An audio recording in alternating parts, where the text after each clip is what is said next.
Sektor Inisiatif atau KSI. Selamat pagi Pak Ade. Selamat pagi. Dan juga Ibu Medelina Kahendityo, selaku Deputy Executive Director of CSIS, Center for Strategic and International Studies. Selamat pagi Ibu Medelina. Selamat pagi Rizky dan selamat pagi saudara pendengar. Ya baik, ini pertanyaan pertama yang ingin saya tanyakan kepada Pak Teguh. Pak Teguh, mungkin bisa dijelaskan Pak, apa itu Indonesian Development Forum, kapan berdirinya dan siapa yang mencetuskan, kemudian apa tema juga yang dibawa pada tahun ini dan kenapa? Indonesia Development Forum merupakan satu gagasan Bappenas, gagasan menteri kami, untuk bisa dijadikan sebagai salah satu platform di mana semua pelaku pembangunan, baik itu publik, pemerintah ya, pemerintah pusat, pemerintah daerah, kemudian juga akademisi, peneliti, masyarakat termasuk organisasi nirlaba, untuk bisa berkontribusi, saling tukar gagasan, pemikiran, pengetahuan, kemudian juga mendiskusikan isu-isu terkini. Dan disinilah diharapkan nantinya tidak saja biasanya kalau development forum yang lain membicarakannya hanya isu, kemudian apa tindak lanjutnya, namun satu nilai tambah lebih dari IDF ini adalah siapapun bisa menunjukkan praktek-praktek atau apa saja yang sudah mereka lakukan dan mungkin dianggap sebagai satu keberhasilan, sehingga orang lain yang hadir di acara forum ini bisa saling belajar tentang keberhasilan satu, mungkin juga dari kegagalan yang dilakukan di pihak lain. Jadi kita saling belajar dan memperbaiki, dan disitulah kemudian khusus untuk tahun 2017 tema yang dipilih terkait dengan ketimpangan, karena isu ini memang sangat penting, mengingat yang dikatakan oleh Pak Menteri kami pada saat launching IDF ini pada bulan akhir Mei 2017, mengatakan bahwa untuk Indonesia bisa tumbuh secara cepat, maju, dan adil, inklusif, tidak mungkin tanpa menangani isu ketimpangan ini. Karena isu ketimpangan ini sudah menjadi salah satu kendala yang cukup berat pada saat pembangunan ini diarahkan untuk menjadi pembangunan yang lebih berkualitas. Mengenai kapan berdirinya, ini memang launching yang pertama dilakukan pada tanggal 23 Mei tahun 2017, dan ini diharapkan IDF ini akan menjadi acara tahunan dengan tema yang berganti-ganti sesuai dengan isu pembangunan terkini, dan nanti disepakati oleh masing-masing pelaku pembangunan yang hadir. Jadi ini akan rolling terus setiap tahun.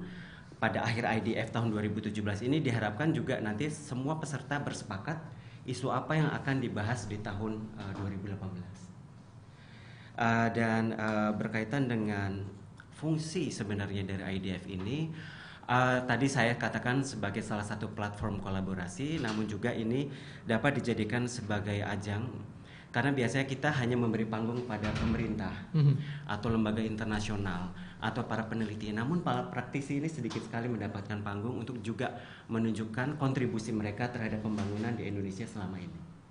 Demikian Mas Rizky. Baik, berikutnya saya ingin ke Pak Ade nih Pak. Pak Ade juga mungkin bisa menjelaskan Pak, apa itu Knowledge Sector Initiative atau KSI dan kapan berdirinya Pak Ade? Ya, terima kasih Mas Rizky. Jadi sebagai klarifikasi aja bahwa KSI itu ialah suatu program atau inisiatif kerjasama antara pemerintah Indonesia dan Australia. Dan tujuan dari kami ialah untuk meningkatkan sektor pengetahuan. Nah, mungkin banyak pendengar tidak mengerti atau tidak tahu atau tidak pernah mendengar tentang hal tersebut. Intinya sih sektor pengetahuan itu ialah suatu sektor di mana ada aktor-aktor dan pelaku yang mendukung Indonesia dalam menggunakan dan menyusun kebijakan publik yang berbasis bukti, berbasis riset, sehingga bukti tersebut bisa digunakan untuk mempertajam kebijakan yang dibuat oleh pemerintah terutama. Dan dalam sektor tersebut banyak pelakunya, ya, ada penyedia riset atau penyedia pengetahuan, ya, istilahnya itu knowledge producer, ada yang disebut juga knowledge user atau pengguna pengetahuan, dalam konteks ini adalah pemerintah Indonesia, ada yang kami sebut juga intermediary atau mereka yang menjebatani ada penyedia pengetahuan dan pengguna pengetahuan, dan yang terakhir ialah ada aktor-aktor yang bergerak dalam bidang enabling environment atau mereka-mereka yang mendukung atau juga menyediakan environment atau lingkungan di mana sektor pengetahuan itu bisa bergerak. Dan KSI sendiri atau Knowledge Sector Initiative sendiri sebagai program kerjasama Indonesia dan Australia itu berdiri pada tahun 2013, ya, bulan Mei tepatnya. Dan kita sekarang dalam tahap fase pertama yang berlangsung sampai dengan bulan Juni ini. Dan bulan Juli 2017 ini kita akan masuk ke fase kedua. Dan kita akan lakukan fase 2 itu 5 tahun lagi sampai 2022. Begitu Mas Rizky.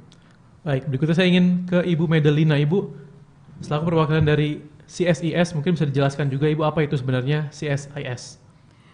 Terima kasih. CSIS atau Center for Strategic and International Studies adalah lembaga pengkajian yang tertua di Indonesia. Pada tahun ini kami sudah berusia 46 tahun.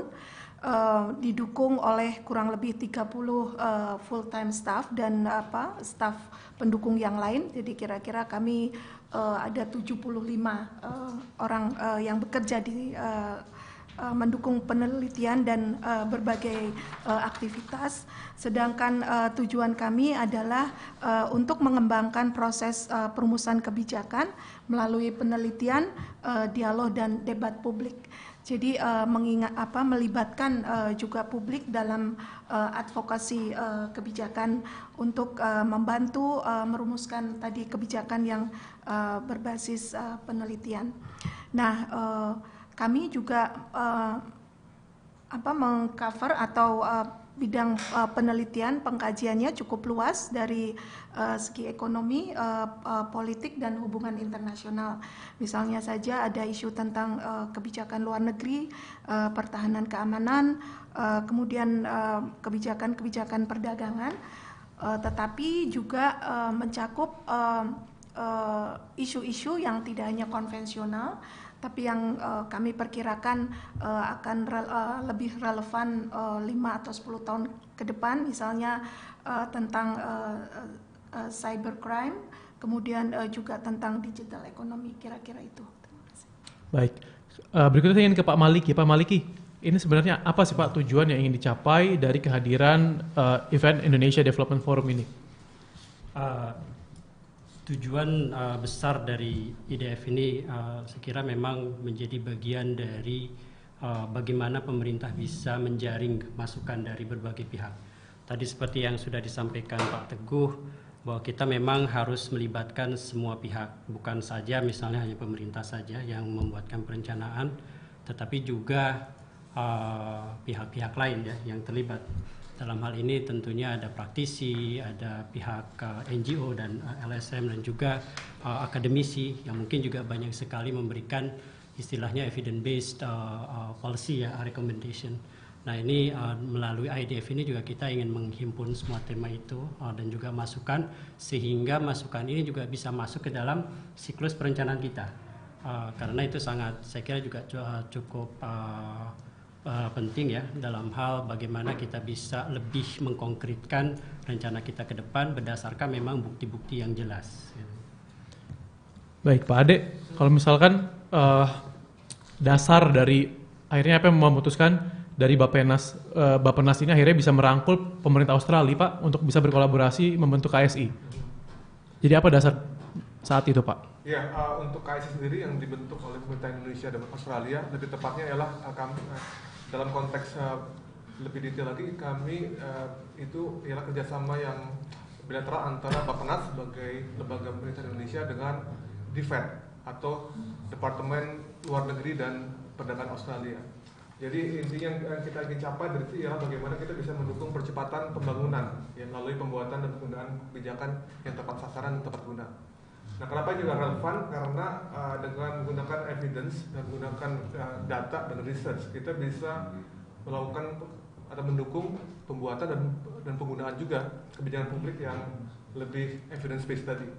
Jadi diharapkan dengan menggunakan evidence based policy tersebut, hasil yang dicapai oleh pemerintah Indonesia melalui prioritas pembangunan akan bisa memenuhi kebutuhan orang banyak. Karena kita mempunyai bukti-bukti dan data-data yang mendukung pembuatan kebijakan tersebut. Begitu. Kalau untuk tujuannya seperti apa Pak yang akan diraih oleh KSI ini dalam mendukung IDF? Ya pada dasarnya kami yang ingin kami capai dari KSI sendiri atau Knowledge Sector Initiative itu ialah bagaimana Indonesia itu mempunyai kapasitas ya, atau kemampuan untuk membuat kebijakan publik yang berbasis bukti dan data. Nah IDF sendiri sebagai forum, sebagai wahana ya untuk mencapai hal tersebut ya. Dan event tersebut sangat penting karena dari apa yang disebut oleh Pak Teguh dan Pak Malik kita diharapkan dari forum ini terhimpun ya, beberapa masukan, data, informasi yang bisa digunakan untuk menunjang pembuatan kebijakan atau perencanaan ke depan yang tepat sasaran dan tepat guna, begitu.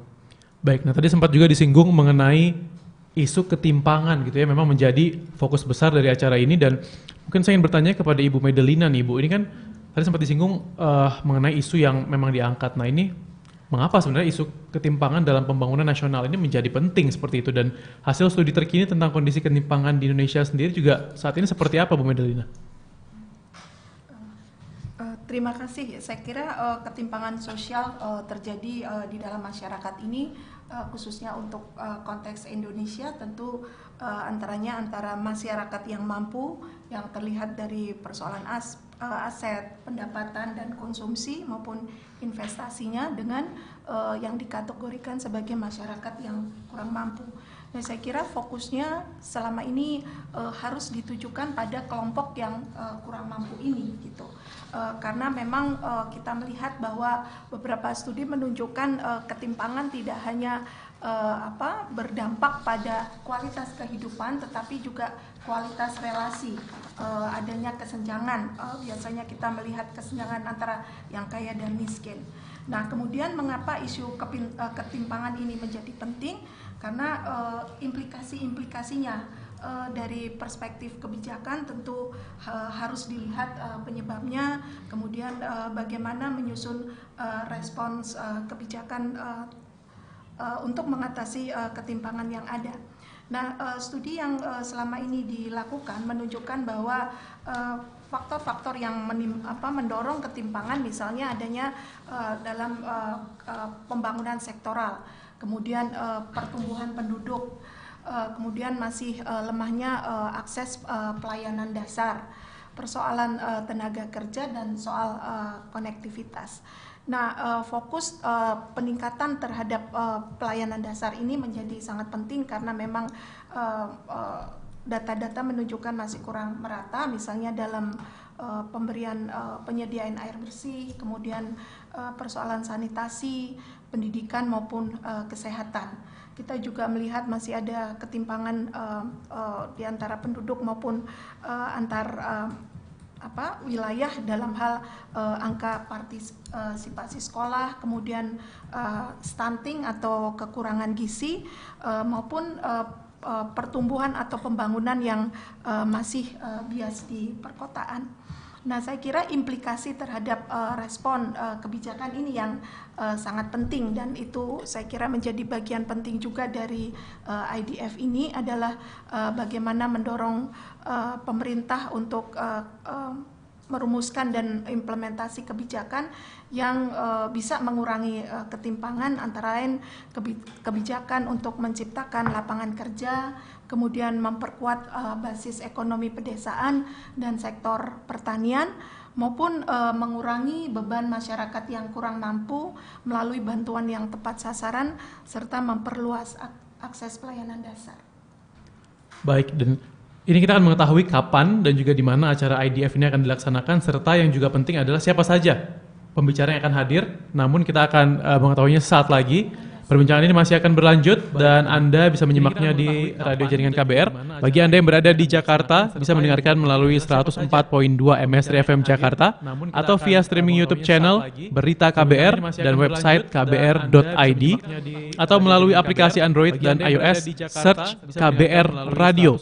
Kami juga mengundang Anda yang ingin bertanya atau memberikan komentar Anda bisa langsung menghubungi kami lewat layanan telepon bebas pulsa di nomor 0800 140 313 dan pertanyaan juga bisa diajukan melalui pesan singkat WhatsApp di nomor 0812 1188 181 atau mention ke @halo-kbr 1403131 dan pertanyaan juga bisa diajukan melalui pesan singkat WhatsApp di nomor 081. Jadi keluhan Anda ini apa, Ibu? Gini dong, belakangan ini saya suka telat mikir. Oh, telat mikir. Kalau orang ngomong politik, ekonomi, olahraga, mancanegara, terus berita-berita daerah gitu, pokoknya suka nggak nyambung deh, Dok. Jangan-jangan gejala... Oh, itu mah ketinggalan informasi Anda. Oh, Terus? Coba deh dengerin buletin pagi pukul 6 pagi waktu Indonesia Barat, buletin siang pukul setengah 1 waktu Indonesia Barat, dan buletin sore pukul 4 waktu Indonesia Barat di KBR. Buka dong wawasan. Dapatkan informasi terkini dan terpercaya di buletin pagi pukul 6 waktu Indonesia Barat, buletin siang pukul 12.30 waktu Indonesia Barat, dan buletin sore pukul 16 waktu Indonesia Barat di KBR. Dengarkan di radio jaringan di kota Anda dan buka website www.kbr.id. Gitu. Iya deh dok. Jadi aku nggak jadi disuntik nih Pak Dokter. Suntik. KBR, inspiratif, terpercaya.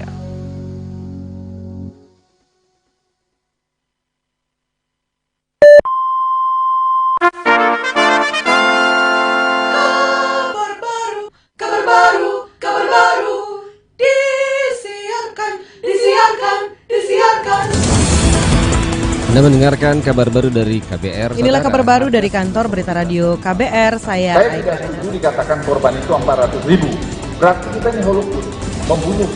Masa saya nggak percaya. Nah saya ingin dibuktikan. Tabung gas LPG 3 kg semakin parah di wilayah Kabupaten Rembang, dengan Jawa mengirim surat kepada Presiden Joko Widodo terkait penguatan Densus 88. Kalau mereka melangun, mereka tidak akan ketemu makanan lagi karena ini sudah jadi sawit. Kalau itu untuk kebutuhan rakyat, kalau itu untuk kepentingan rakyat, kita akan juga ikut cawe-cawe menyelesaikan masalah. Update berita terbaru hanya di Kabar Baru. Kenyang ya Mbak? Ya, kabar baru, padat dan berisi. Hai, saya Irsya The Academy. Pengen tahu lagu-lagu dangdut yang tiap harinya bersaing untuk menempati posisi teratas tangga lagu dangdut Yuhu? Semua bisa kamu dengarkan hanya di Yuhu Dangdut Chart 99. 9 lagu terbaik pilihan dangdut lovers dan 9 lagu dangdut terpopuler Yuhu yang setiap harinya bakal bersaing berebut menempati posisi puncak tangga lagu Yuhu Dangdut Chart 99. Kamu juga bisa berinteraksi langsung bersama aku, Irsya. Nah, jangan lupa untuk request dan pilih lagu kesayangan kamu biar tetap berada di Yuhu Dangdut Chart 99. Dan jangan lupa follow Instagram kita @yuhu.id atau di Twitter kita @yuhudangdut atau di fanpage Yuhu di Facebook. Selain itu, kalian juga bisa streaming loh di YouTube channel kita Yuhu Dangdut. Yuhu Dangdut Chart 99 bersama Irsya The Academy hanya di Yuhu. Lantai 2, The Ritz Building, Menteng, Jakarta Pusat. Anda tengah mendengarkan KBR. KBR, inspiratif, terpercaya. Masih Anda dengarkan Ruang Publik KBR yang dipersembahkan oleh Indonesia Development Forum. Ruang Publik KBR masih bersama Indonesia Development Forum. Kegiatan ini adalah inisiatif Bappenas dan juga pemerintah Australia dan KSI.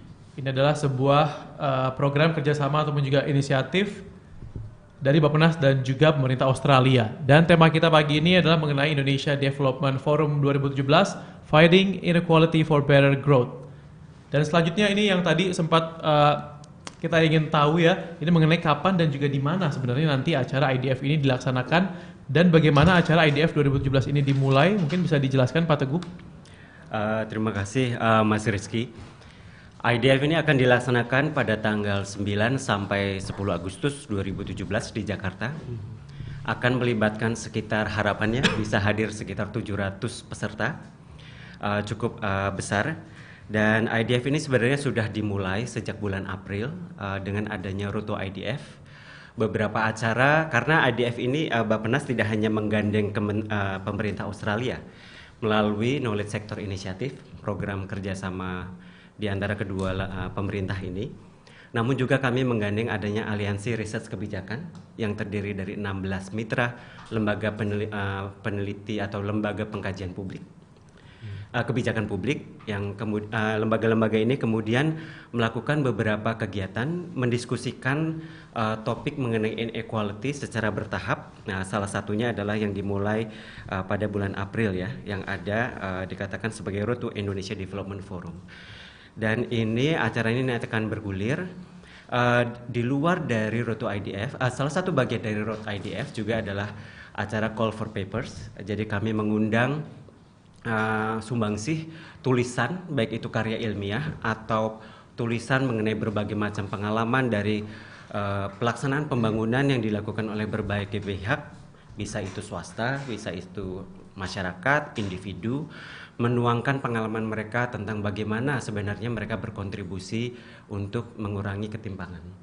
Dan dari Call for Papers ini diharapkan nanti akan ada topik-topik tertentu yang bisa didiskusikan secara bersama dalam forum IDF. Baik, dan itu siapa saja Pak nantinya pembicara yang akan hadir?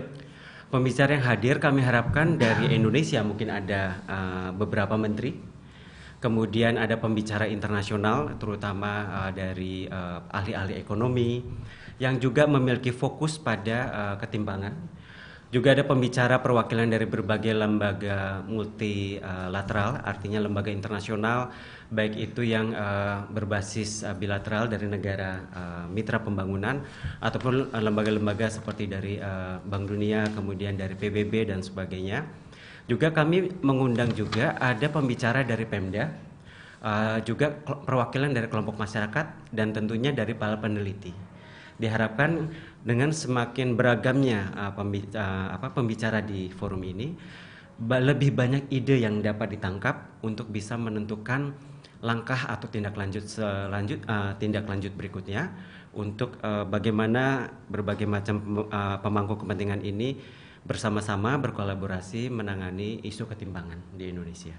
Oke, dan ini saya ingin membacakan pertanyaan yang sudah masuk. Bapak, ini mungkin untuk Pak Teguh ataupun juga Pak Maliki. Ini ada yang bertanya Pak dari Ania. Ini bakal ke kampus-kampus nggak ya? Kayaknya bagus kalau guide anak-anak muda yang biasanya lebih fresh pemikirannya, katanya seperti itu. Mungkin bisa dijawab Pak Maliki atau Pak Teguh?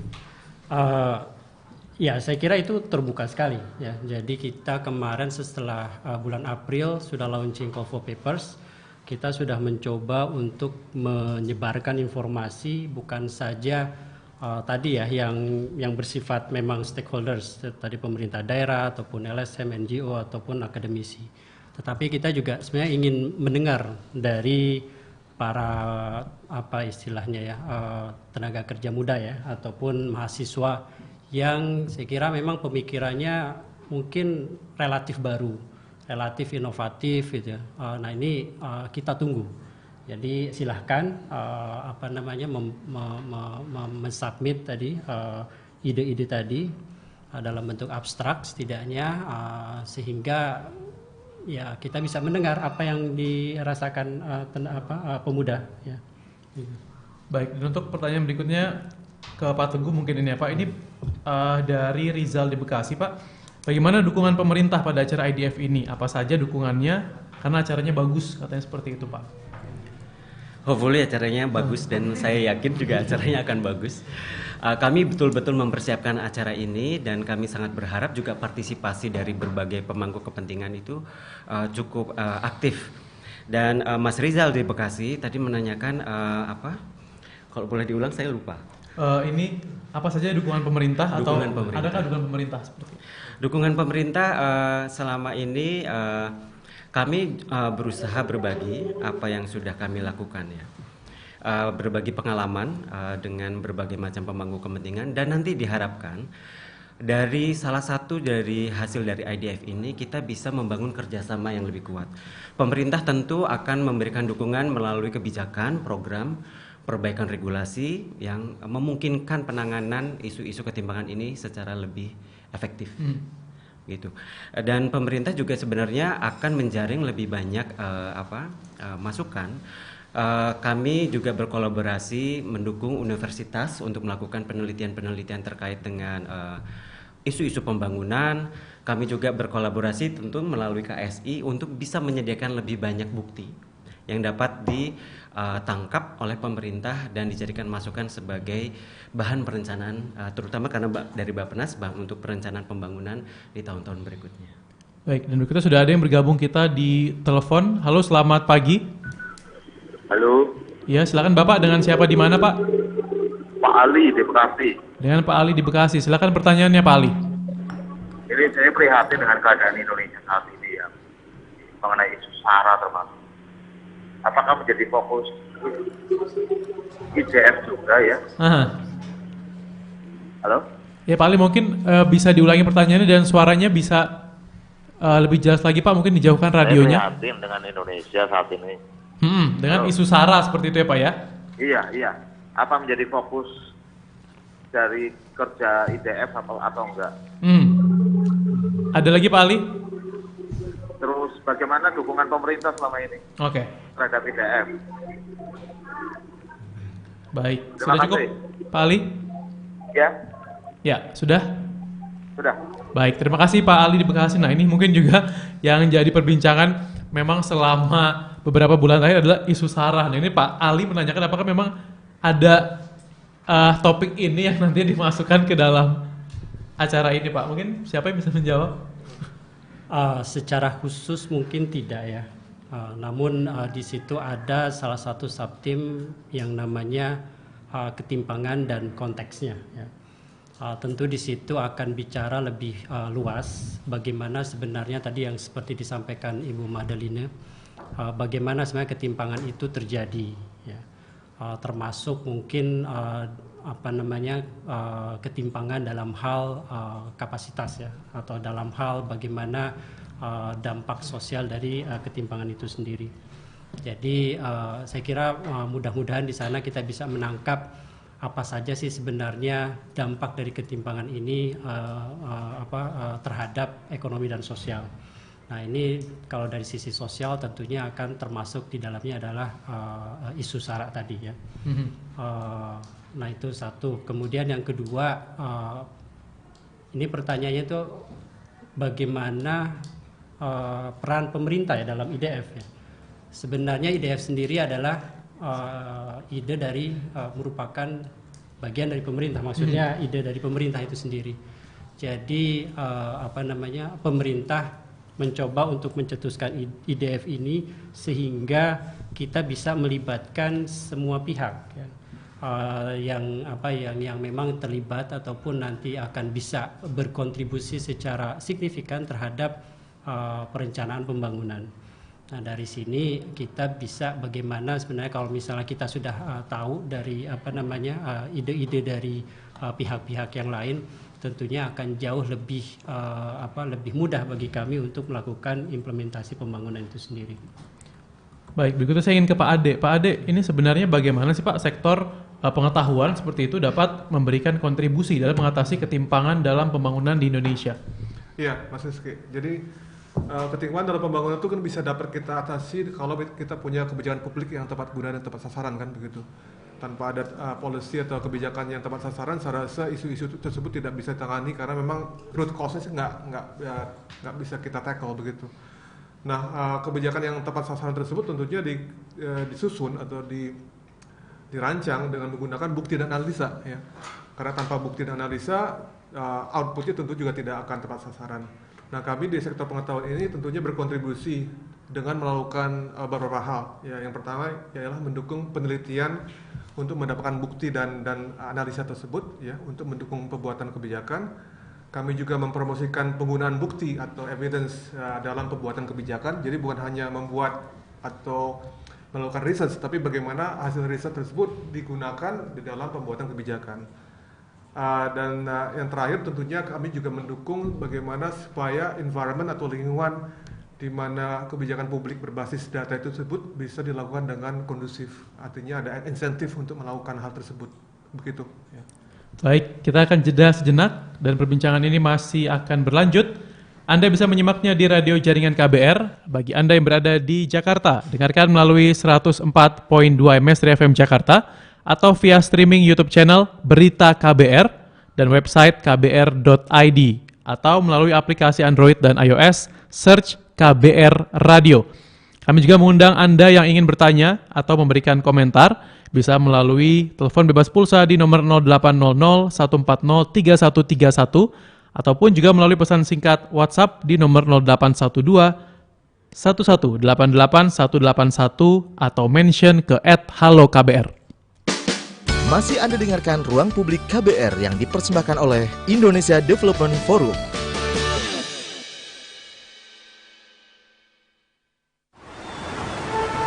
Macet terus, gak sampai-sampai rumah. Sabar kali. Bosan. Ngebul aja. Ngebul? Asap kenapa tuh ngebul?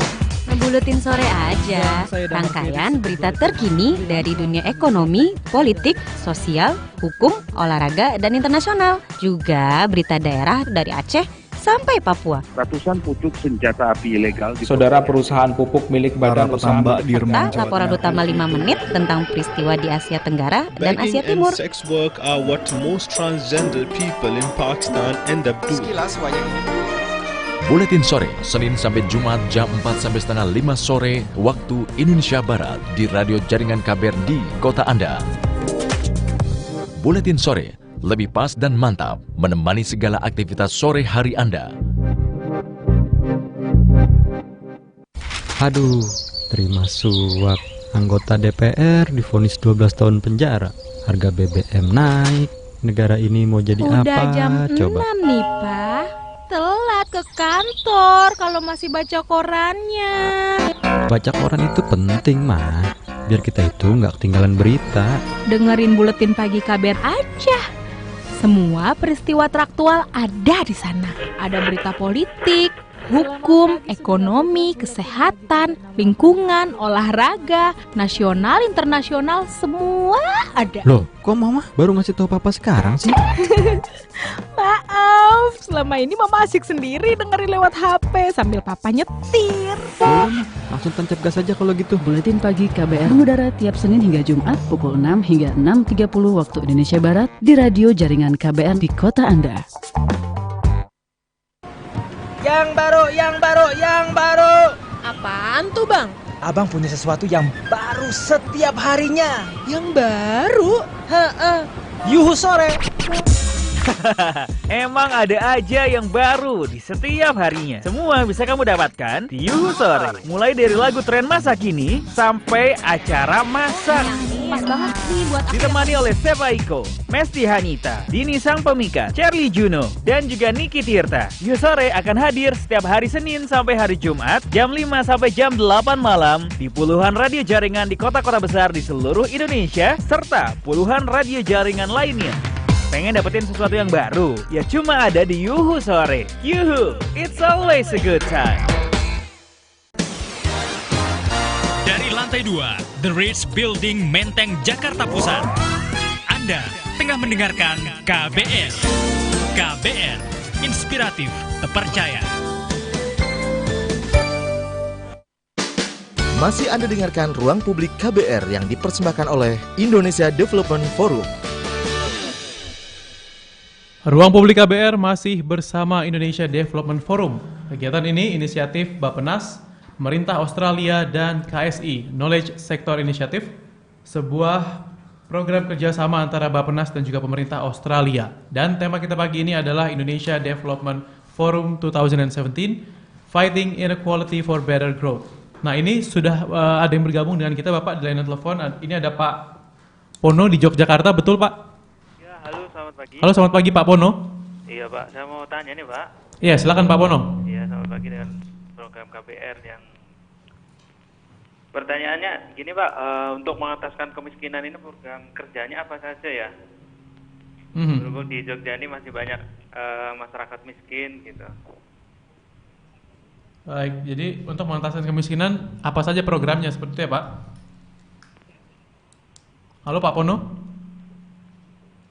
Ya, oke. Mungkin tadi terputus tapi kita sudah menangkap maksudnya adalah untuk mengentaskan kemiskinan ini apa saja program yang bisa dilakukan seperti itu Pak? Mungkin Pak Maliki, silakan Pak. Jadi ada 3 hal ya yang memang menjadi fokus dari pemerintah dalam 3 tahun terakhir ini. Satu adalah menurunkan pengangguran terbuka ya, kemudian menurunkan kemiskinan dan juga menurunkan ketimpangannya. Khusus untuk kemiskinan tadi, beberapa program sebenarnya program utama yang sudah dilaksanakan oleh pemerintah dalam beberapa tahun terakhir itu termasuk di situ adalah perlindungan sosial. Bagaimana pemerintah bisa mengurangi beban dari pengeluaran penduduk miskin sehingga mereka juga bisa lebih terangkat kehidupannya dan juga tidak jatuh kembali ke kemiskinan ya. Kemudian satu lagi bagaimana mereka juga bisa mendapatkan akses terhadap pelayanan dasar. Jadi beberapa pelayanan dasar terutama lebih mengarah kepada peningkatan kualitas dari sumber daya manusia penduduk miskin itu sendiri. Jadi di situ termasuk misalnya pendidikan, kesehatan, gitu ya, sanitasi dan sebagainya. Jadi ini lebih mengarah kepada jangka menengah dan jangka panjangnya. Bahkan ada juga yang kami lakukan adalah bagaimana kita juga bisa memberikan penghidupan bagi mereka. Jadi penghidupan yang lebih berkelanjutan. Jadi memberikan misalnya keterampilan sehingga mereka bisa satu bekerja dengan keterampilan itu atau juga bisa melakukan wirausaha, mengembangkan wirausaha. Ya. Tentunya dengan memberikan keterampilan dan juga pekerjaan ini juga kita mudah-mudahan kedepannya juga kita bisa memberikan misalnya sedikit modal untuk mengembangkan wirausaha itu sendiri. Berikutnya mungkin saya ingin ke Pak Teguh nih. Pak Teguh, ini kan rangkaian kegiatan IDF 2017 ini salah satunya adalah kegiatan Call for Papers IDF 2017. Nah, ini bisa dijelaskan Pak, apa saja tujuan dan juga target dan siapa partisipan yang diharapkan dapat menamaikan kegiatan ini? Terima kasih Mas Rizky.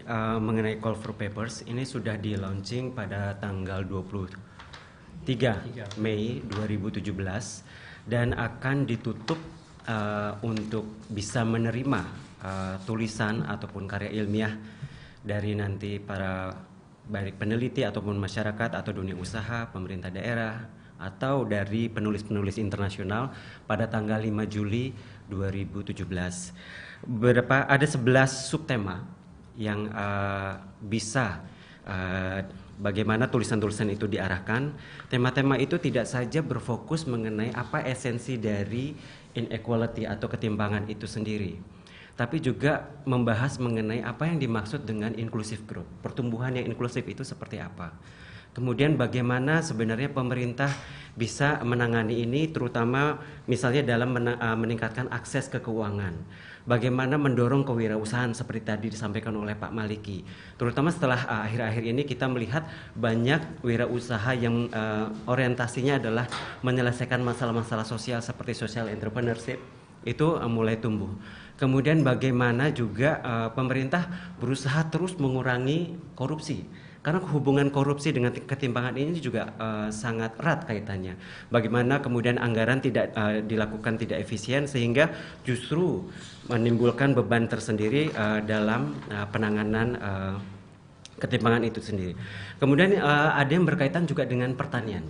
Bagaimana karena sebagian besar masyarakat miskin itu masih memiliki mata pencaharian sebagai petani atau nelayan kecil, ini juga menjadi perhatian bagaimana meningkatkan sumber dari penghidupan mereka.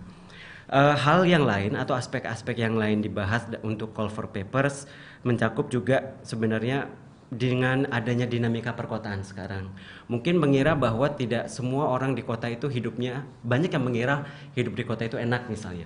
Tapi sebenarnya ada trap atau jebakan, bukan jebakan Batman tapi jebakan ketimpangan, di mana orang melihat bahwa rumahnya bagus tapi sebenarnya orang itu atau yang keluarga yang hidup di dalam itu hidup dalam di bawah garis kemiskinan.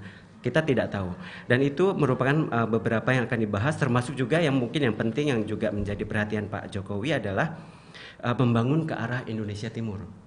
Di sini diharapkan kita memiliki strategi yang lebih baik bagaimana bisa meningkatkan kesetaraan pertumbuhan, bukan hanya pertumbuhan tapi juga kualitas dari pembangunan di Indonesia Timur dengan kawasan Indonesia bagian barat.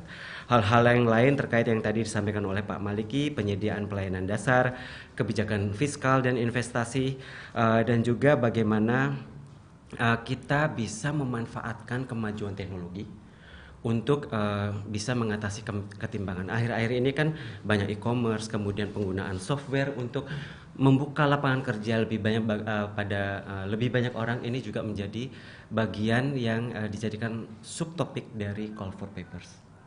Baik, berikutnya saya ingin ke Ibu Medalina. Ibu Medalina, kalau bicara mengenai kriteria, Ibu, ini apa kriteria dalam seleksi makalah sehingga layak nantinya untuk dipresentasikan?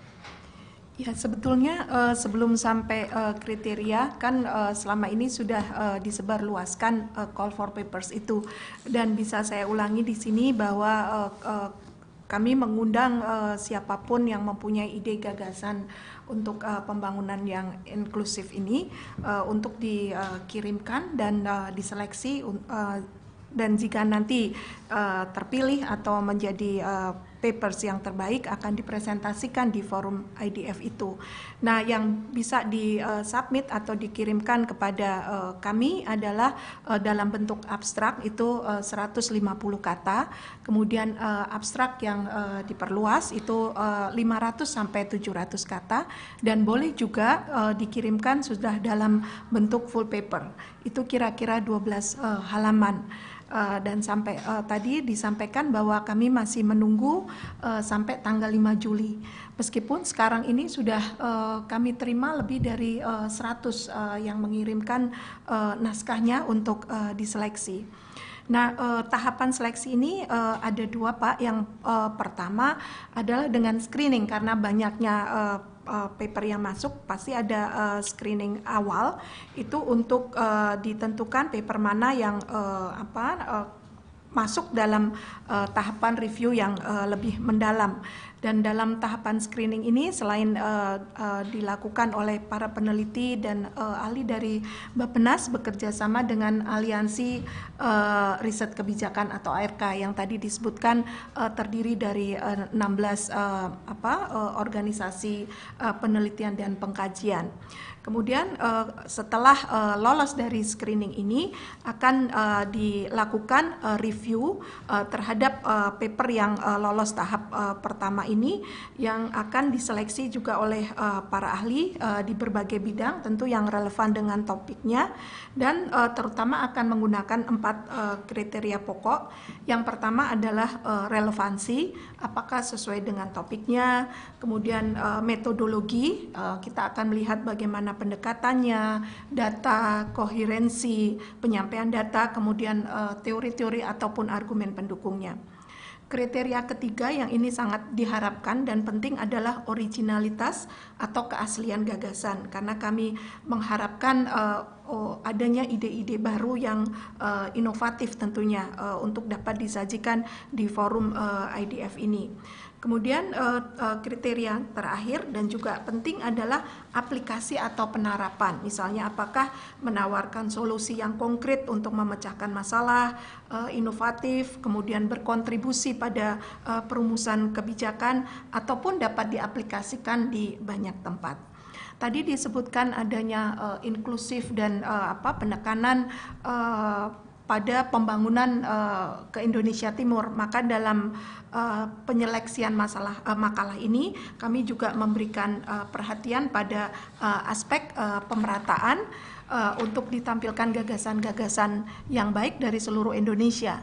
Oleh sebab itu kami juga mendorong dikirimkannya kepada kami tulisan atau gagasan yang berasal dari universitas, individu ataupun institusi yang berasal atau berada di Indonesia Timur.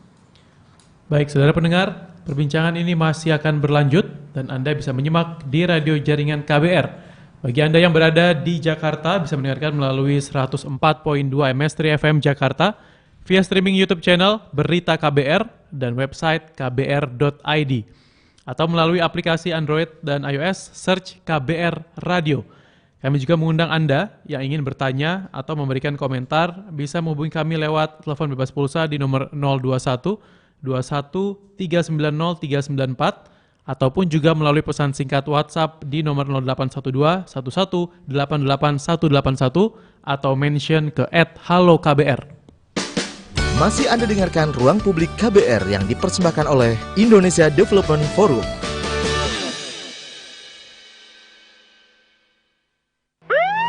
Minggir, beri kami jalan dong. Woi, ngapain sih? Buru-buru banget. Memangnya cuma bulan-bulan sudah pasiennya? Nggak ada sih, saya buru-buru mau dengerin buletin sore KBR. Mobil saya radionya lagi rusak. Tepat pukul 16 waktu Indonesia Barat, Anda kembali mendengarkan program Buletin Sore KBR bersama saya, Damar Ferry. Dan saya Nur Aziza. Sejumlah informasi pilihan telah kami siapkan untuk Anda, di antaranya Lebih dari 3,5 juta orang mendengarkan Buletin Sore KBR setiap harinya. Rangkaian berita terkini dari dunia ekonomi, politik, sosial, hukum, olahraga, dan internasional membuat sore Anda lebih berkualitas. Simak setiap Senin sampai Jumat jam 4 sampai setengah 5 sore waktu Indonesia Barat di radio jaringan KBR di kota Anda.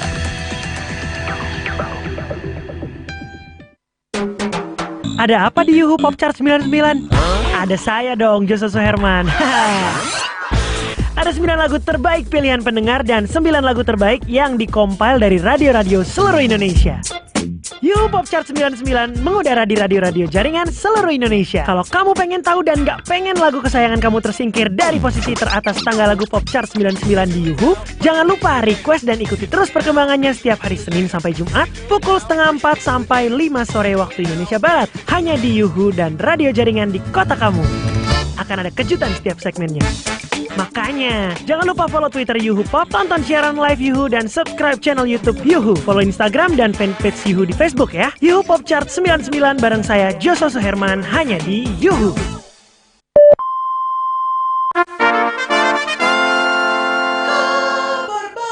Kabar baru, disiarkan. Anda mendengarkan kabar baru dari KBR. Inilah kabar baru dari kantor berita radio KBR. Saya tidak setuju dikatakan korban itu 400.000. Berarti kita nih holocaust, membunuh. Masa saya nggak percaya. Nah saya ingin dibuktikan. Tabung gas LPG 3 kg semakin parah di wilayah Kabupaten Rembang, dengan mengirim surat kepada Presiden Joko Widodo terkait penguatan Densus 88. Kalau mereka melangun, mereka tidak akan ketemu makanan lagi karena ini sudah jadi sawit.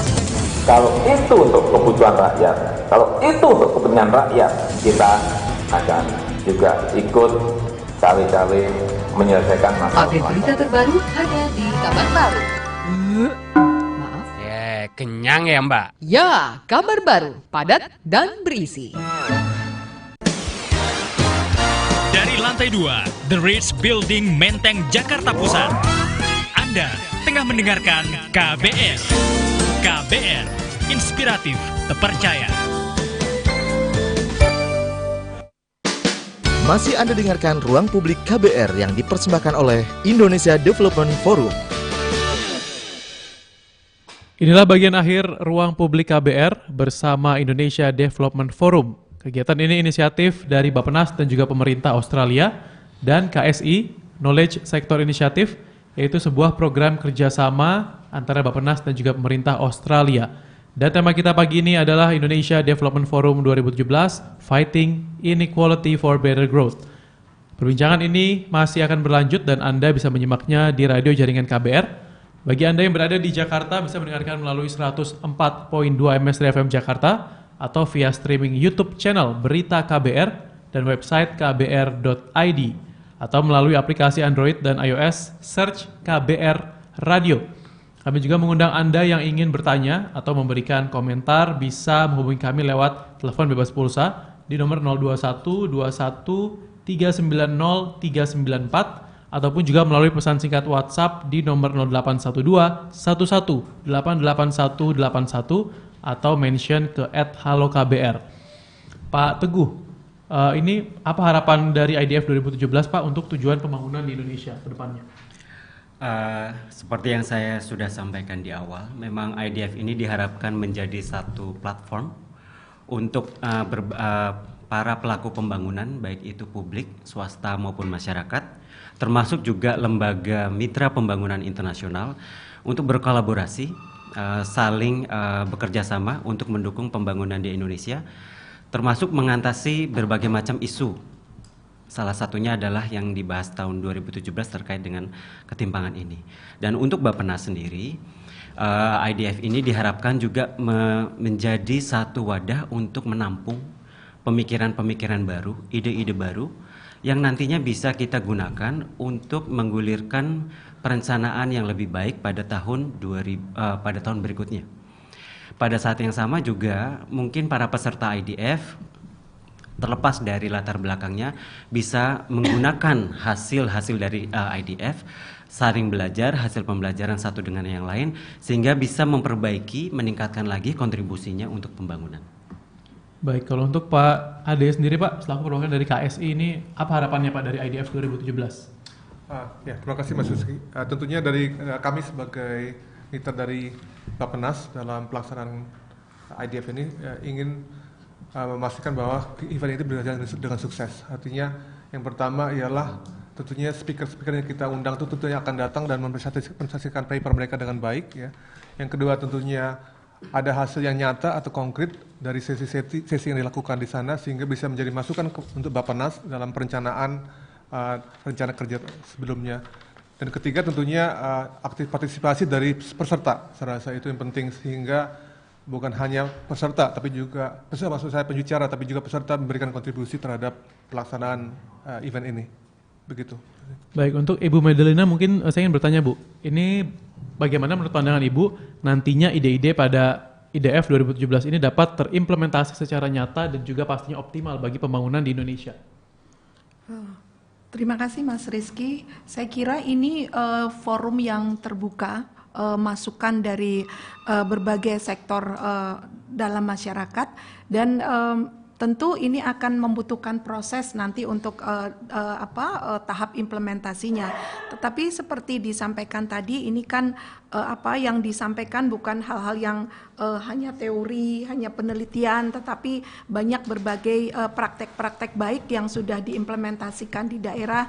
Jadi persoalan replikasi, saya kira ini juga akan penting bagaimana mendorong apa yang sudah dilakukan dengan baik di suatu tempat dan memberikan hasil yang baik itu bisa juga diaplikasikan di tempat lain. Saya kira itu, dan juga bagaimana semua yang hadir atau komponen-komponen masyarakat dan pemerintah ataupun siapapun bisa juga belajar dari kegagalan dari praktek-praktek yang disampaikan. Jadi memang ini satu proses yang panjang. Saya kira tidak bisa mungkin apa yang disampaikan di IDF dalam 2 hari itu langsung diimplementasikan, tapi yang penting adalah ada pembelajaran dalam proses itu, kemudian juga kerjasama, kolaborasi dari berbagai komponen. Saya kira ini hal yang sangat penting.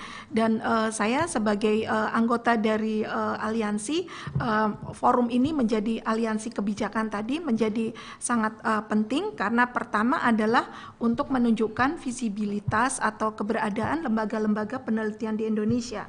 Kemudian juga mengukur sebetulnya kontribusi konkret dari lembaga-lembaga ini apa sih terhadap perumusan kebijakan. Dan itu bisa dilihat dari nanti apa yang bisa disampaikan dan disajikan dalam forum IDF itu. Baik, mungkin sebelum kita akhiri acara hari ini sudah ada yang tersambung di jaringan telepon. Halo, selamat pagi. Sudah terputus ya, baik. Nah, mungkin sebelum saya ingin akhiri acara kita pada pagi hari ini, mungkin saya juga ingin informasikan bagi saudara pendengar yang mungkin ingin mengetahui informasi lebih up to date, lebih lanjut mengenai Indonesia Development Forum, Anda dapat mengakses di websitenya di www.indonesiadevelopmentforum.com ataupun juga bisa mengakses informasi melalui sosial media di Facebook, Twitter, dan juga Instagram di ID Forum 2017. Jadi dapatkan beragam informasi ter-up to date-nya kemudian terkait dengan pendaftaran itu bisa di website ataupun juga di media sosial. Dan karena waktu yang terbatas, kita akan akhiri Ruang Publik KBR persembahan dari Indonesia Development Forum, di mana kegiatan ini merupakan inisiatif antara Bappenas dan juga pemerintah Australia dan juga KSI. Ini sebuah program kerjasama antara Bappenas dan juga pemerintah Australia. Dan sekali lagi saya ucapkan terima kasih kepada Bapak Teguh, Bapak Maliki, Bapak Ade, dan juga Ibu Medalina yang sudah bergabung pada pagi hari ini. Dan saya ucapkan terima kasih juga atas kebersamaan Anda. Saya Rizky Arisnanda undur diri. Salam. Baru saja Anda dengarkan Ruang Publik KBR yang dipersembahkan oleh Indonesia Development Forum.